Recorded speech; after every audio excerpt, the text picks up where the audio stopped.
திருப்பதினாலே எல்லாருக்கும் ஃபர்ஸ்ட் ஞாபகம் வர்றது ஏழுமலையான் தான். அதுக்கு பிறகு கண்டிப்பா லட்டு தான். உலகம் ஃபுல்லா லட்டு செஞ்சாலுமே திருப்பதி லட்டுக்கு இருக்கிற சுவையும் மனமும் தனிதான்.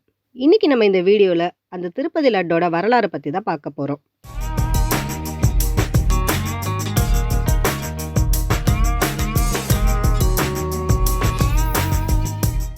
திருப்பதியில கிபி 1445 வரைக்கும் திருப்பொங்கம் அப்படின்ற பெயர்ல தான் பிரசாதம் வழங்கப்பட்டு வந்துச்சு.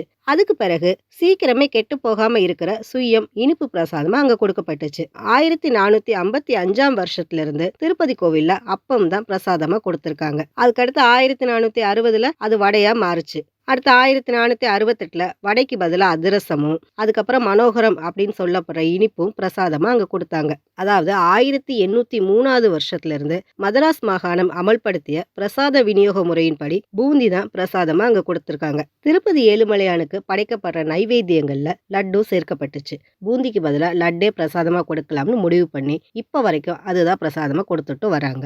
இந்த திருப்பதி லட்டுக்கு 2008 ஆண்டுல புவிசார் குறியீடும் கொடுத்திருக்காங்க. கிட்டத்தட்ட 300 வருஷத்துக்கு மேல திருப்பதி லட்டு பிரசாதமா வழங்கப்பட்டு வருது.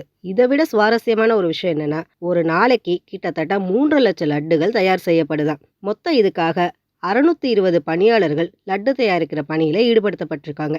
இதை கேட்கும் போதே ஒரு லட்டுக்கு பின்னாடி இவ்வளோ பெரிய வரலாறு இருக்கா அப்படின்னு ஆச்சரியப்பட வைக்குது.